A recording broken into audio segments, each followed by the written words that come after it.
Students, मैं सौरभ कोहली आपका स्वागत करता हूं अपने यूट्यूब चैनल में।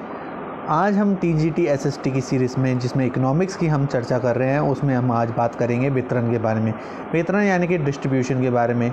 इससे संबंधित एमसीक्यू की चर्चा होगी जो कि TGT SST KVS NVS DSSB UP MP जितने भी स्टेट एग्ज़ाम में टीजीटी की परीक्षा होती है उसमें काफ़ी लाभदायक है ये।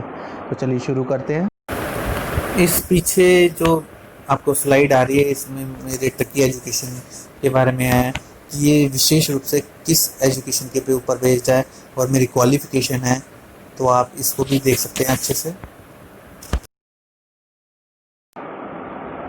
श्रम पूर्ति वक्र समान होता है, एक सीमा तक पूर्ति वक्र जैसा होता है फिर बाएं मुड़ता है। तो श्रम पूर्ति वक्र जिस प्रकार पूछा जाए तो ध्यान रखें कि एक सीमा तक पूर्ति वक्र जैसा होता है फिर दाएं।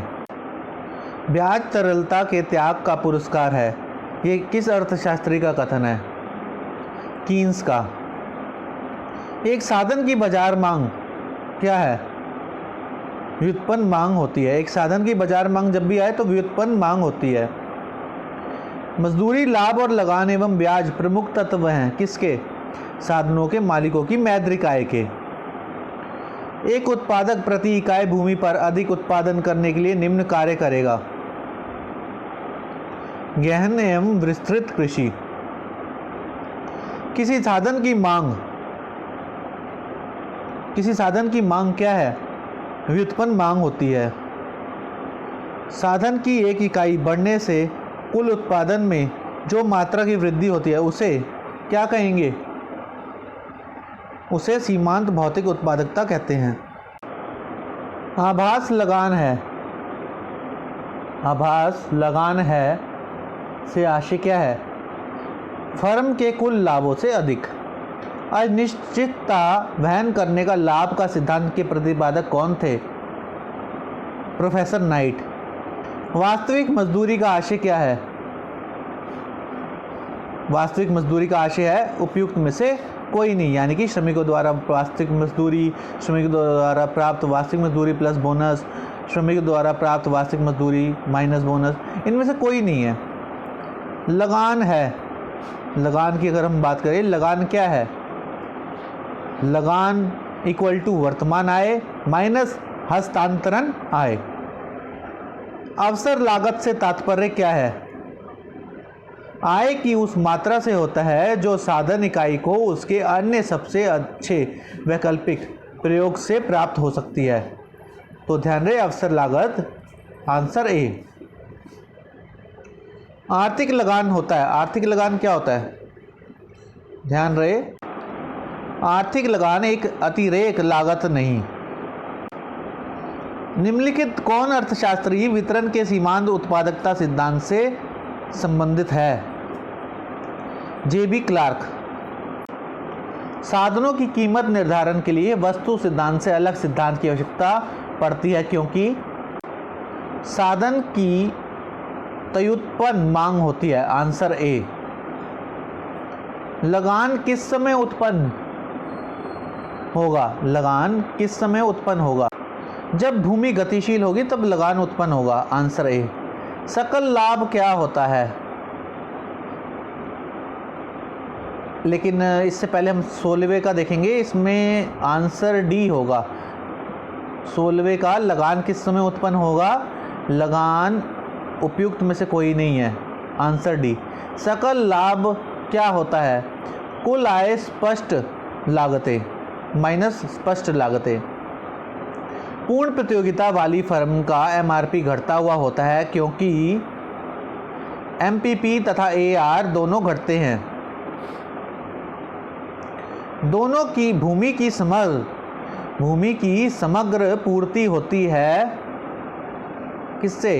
पूर्णता बलोचदार। साधन की पूर्ति निम्नलिखित पर निर्भर रहती है। साधन की पूर्ति निम्नलिखित पर निर्भर रहती है उसकी अवसर लागत पर। स्थिर अर्थव्यवस्था में श्रम की पूर्ति होती है पूर्णता बेलोचदार। एक अर्थव्यवस्था में श्रम की कुल पूर्ति, कुल श्रम घंटे निर्भर करते हैं किस पर निर्भर करते हैं? जनसंख्या के परिमाप पर, जनसंख्या का वह भाग जो काम के लिए राजी हो, या प्रत्येक व्यक्ति द्वारा काम में लगाए गए घंटे पर, या सभी, प्रत्येक उभय सभी पर। आंसर डी, उत्पत्ति के स्थिर साधनों का अल्पकालीन पुरस्कार कहलाता है आभास लगान। लाभ के संभावित विस्मय सिद्धांत का प्रतिपादन किसने किया? जो लाभ के प्रतिपादन इसने किसने किया है? GLS शोकील। मजदूरी का सुनहरा सिद्धांत, गोल्डन लॉ ऑफ वेजेस कहलाता है मजदूरी का जीवन स्तर सिद्धांत। रिकार्डो के अनुसार कौन सा कथन उचित है? लगान की कीमतों में शामिल नहीं होता, लगान एक अनार्जित आय है, लगान एक अधिक्य है। उपयुक्त तीनों कथन उचित हैं। ये उपयुक्त तीनों कथन उचित हैं। वितरण के प्रतिष्ठित सिद्धांत प्रतिपादित करने में प्रमुख योगदान है एडम स्मिथ और रिकार्डो का, यानी कि सी आंसर। साधनों की मांग निर्भर करती है साधन की उत्पादकता पर। वितरण के सिद्धांत को साधनों का मूल्य निर्धारण सिद्धांत भी कहा जाता है। यदि श्रम की उत्पादकता बढ़ती है तो उसका मजदूरी स्तर भी क्या होगा? बढ़ेगा। आभास लगान का संबंध होता है अल्पकाल से। निम्न में से कौन सा उत्पत्ति का साधन नहीं है? पानी नहीं है, क्योंकि श्रम भी है, पूंजी भी है, भूमि भी है। मजदूरी का अवशेष अधिकारी सिद्धांत प्रतिपादित किया था किसने? वॉकर ने। नाम मात्र की मजदूरी नॉमिनल वेजेस से आशय है जो मजदूरी मुद्रा में मिलती है। आभास लगान यानी कि कॉसी रेंट शब्द का प्रथम प्रयोग किया था मार्शल ने। वह साधन जिनकी पूर्ति अल्प व दीर्घ कालों में स्थिर रहती है उन्हें आर्थिक लगान मिलती है। एक अर्थ में सभी लगान सीमितता लगान यानी कि स्कैरसिटी रेंट है, एवं सभी लगान भेदात्मक लगान डिफरेंशियल रेंट है। यह कथन है, किसका कथन है ये? मार्शल का। मजदूरों के लो नियम का प्रतिपादन किस अर्थशास्त्री ने किया है? एडम स्मिथ ने। सीमांत आगम उत्पादकता निम्नलिखित में से किस सूत्र के आधार पर निकालना चाहिए? तो ये बहुत ही महत्वपूर्ण प्रश्न है। तो ये सीमांत भौतिक उत्पादकता इनटू प्रति इकाई कीमत यानी कि आंसर ए के हिसाब से निकालना चाहिए। मजदूरी कोष सिद्धांतों के प्रतिपादक हैं। मजदूरी सिद्धांत कोषों के प्रतिपादक कौन है? JS मिल। आर्थिक लगान है एक बचत। कुल ब्याज में कौन सा तत्व सम्मिलित किया जा सकता है? कुल ब्याज में कौन सा तत्व सम्मिलित किया जा सकता है? उपयुक्त सभी। अब निम्नलिखित को मिलाइए। लाभ का लगान सिद्धांत, लाभ का प्रभाविक सिद्धांत, लाभ का नौ प्रभाविक सिद्धांत। इनमें जगह अगर मिलाएंगे तो क्या होगा? तो देखिए कि जब हम इसको मिलाते हैं तो इसमें हमारी चर्चा होगी। इसमें 4 का जो उत्तर है, इसमें जो 4 का ए यानी कि सी उत्तर है इसका, वॉकर है जो लाभ के लगान के सिद्धांत से संबंधित है, और जो क्लार्क हैं वो लाभ का प्रायोगिक सिद्धांत से संबंधित है। लाभ का नौ प्रबंध सिद्धांत से संबंधित है जो वो है शुम्पिंटर, और नाइट जो है वो अनिश्चितता के सिद्धांत से संबंधित है। ब्याज दर घटकर शून्य कब हो सकती है? ब्याज दर घटकर शून्य कब हो सकती है? जबकि पूंजी की सीमांत शुद्ध उत्पादकता शून्य हो जाती है। सांकेतिक मजदूरी का आशय क्या है? सांकेतिक मजदूरी का जो आशय है वो पैसों से है।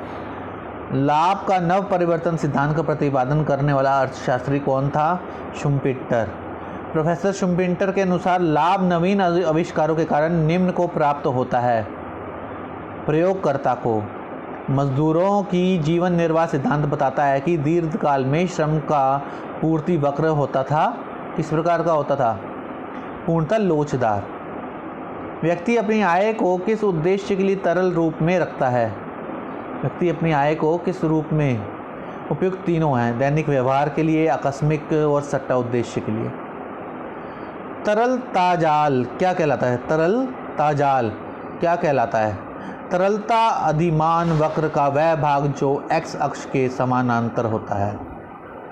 एक कर्मचारी की वास्तविक मजदूरी है उस मुद्रा की क्रय शक्ति। मजदूरी बढ़ाने में पूर्ति, अगर हम बात करें मजदूरी बढ़ाने में पूर्ति सदैव घटती है, सदैव बढ़ती है, एक सीमा तक बढ़ती है फिर घटती है, एक सीमा तक घटती है फिर बढ़ती है। तो इसमें सही उत्तर है एक सीमा तक बढ़ती है फिर घटती है। श्रम पूर्ति वक्र, श्रम पूर्ति वक्र की बात करें तो एक सीमा तक पूर्ति वक्र जैसा होता है फिर बाई ओर मुड़ता है। श्रम का मांग वक्र, श्रम का अगर मांग की वक्र की बात करें तो एक सामान्य मांग वक्र की भांति होता है। लगान को एक भेदात्मक बचत किस विद्वान ने बताया? रिकार्डो ने।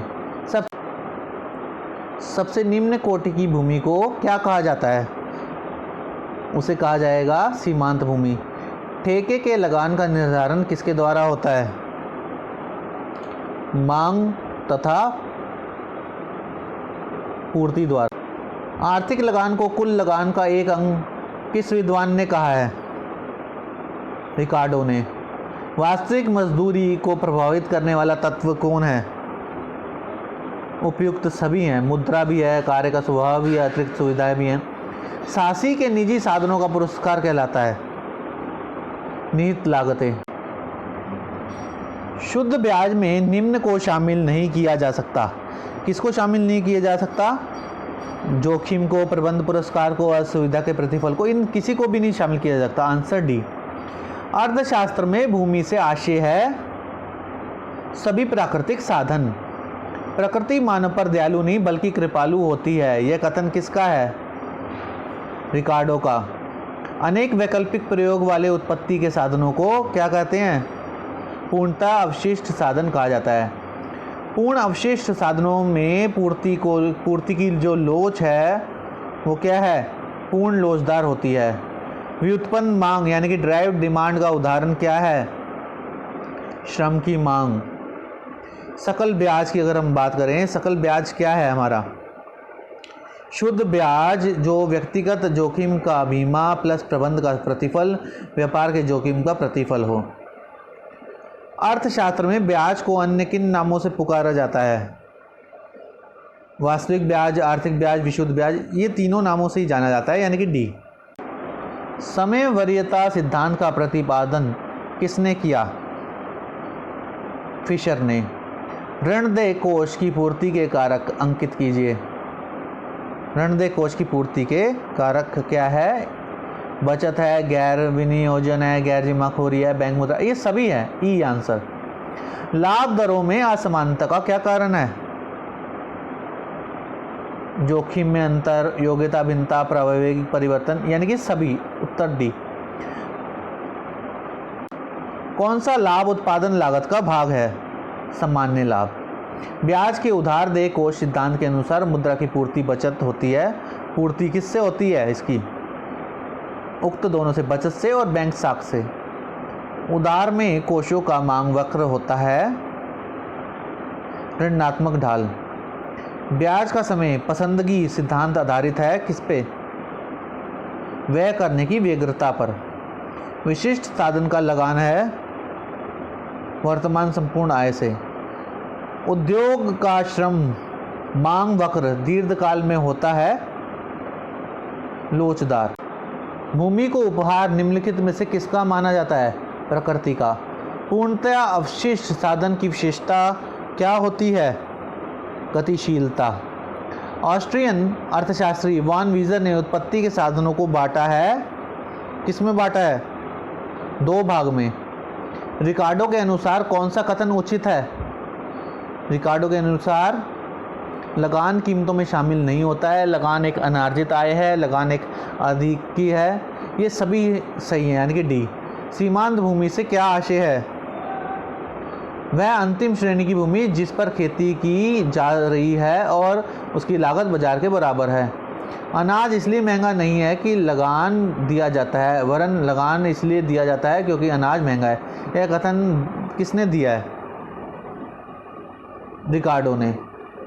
आभास लगान। आभास लगान क्या होता है? फर्म के कुल लाभ से अधिक होता है। आभास लगान क्या है?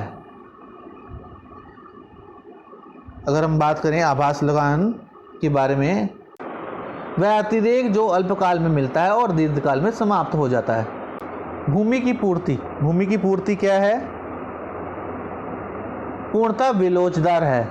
तरलता जाल में सट्टा उद्देश्य के लिए मुद्रा की मांग पूर्ण लोचदार हो जाती है। लाभ का संभाव्य अचंबा सिद्धांत प्रस्तुत किसने किया है? प्रोफेसर शौकील ने। ऋणदेय कोश सिद्धांत में निहित तत्व कौन कौन से हैं?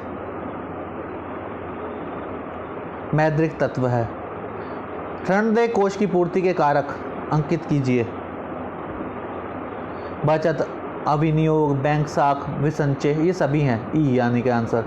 कीन्स के अनुसार ब्याज दर दो तत्वों पर निर्भर करती है, जिनमें एक में तरलता पसंदगी और दूसरा क्या है?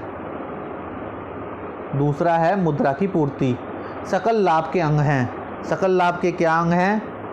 सासी के स्वयं साधनों की प्रतिफल, उद्यमी द्वारा प्रबंध के लिए किया वह, उद्यमी को मिलने वाला एकाधिकारी लाभ, उपयुक्त सभी।